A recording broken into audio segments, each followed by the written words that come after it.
Hello বন্ধুরা, welcome back to my brand new blog. আজকে একটা নতুন এবং সুন্দর ভিডিও নিয়ে চলে এসেছি তোমাদের কাছে।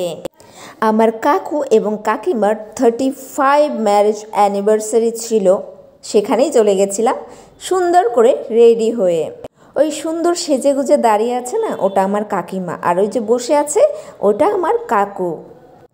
আমি যখন এসেছি তখন সিঁদুর দান এবং মালা বদল হচ্ছিল, কিন্তু তখন ভিডিওটা না আমি করে উঠতে পারিনি, তাই একদম কেক কাটিং থেকেই শুরু করে দিলাম ভিডিও করা।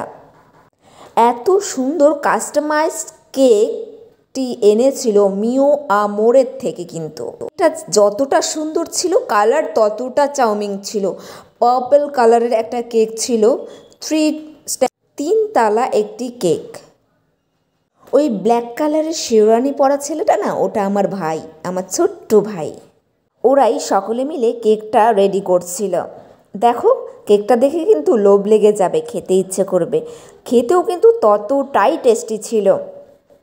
একসাথে কাটানো এতগুলো দিন তুলে রাখা তো সম্ভব হয়ে ওঠে না, তাই স্পেশাল একটা দিন করে সেই দিনটি আবার ফিরিয়ে আনা ভীষণই ভালো লাগে।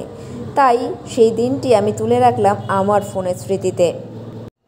35টা বছর একসাথে সুখে দুঃখে কাটানো অনেক ভাগ্যের ব্যাপার, অনেক কিছু জড়িয়ে থাকে এর সাথে। যখন কাকু কাকিমার বিয়ে হলো না, তখন আমি অনেক ছোট ছিলাম, তখন এর কথাটা অতটা মনেও নেই, কিন্তু এখন সেটাকে রিক্রিয়েট করলো, খুব ভালো লাগলো, খুব মজা হলো গিয়ে। ওখানে উপস্থিত ছিল আমাদের বাড়ির পরিবারের সকল লোক, আমার বড়দি, আমার জামাইবাবু, আমার মেজদি, মেজদির বর, আর এক কাকি, অনেকে ছিল জানো। আমার কাকিমাকে আজকে অনেক সুন্দর লাগছিল, সুন্দরভাবে অলংকারে সোনার গহনায় সাজে সজ্জিত হয়েছিল আমার ছোট কাকিমা। হাতের মানতাসাটি, গলার মালাটি খুব সুন্দর। কেকটা খাইয়ে দিচ্ছিল তার ছেলেকে এবং আমাকেও খাইয়ে দিয়েছে। নিচে অনেক রকমের স্টার্টার কিন্তু করেছিল, ফুচকা, পকোড়া, মোমো, আরও কত কি। মাকে না কিছুতেই ক্যামেরা ধরতে পারছিলাম না, তাই খেতে বসে ক্যাপচার করে নিলাম।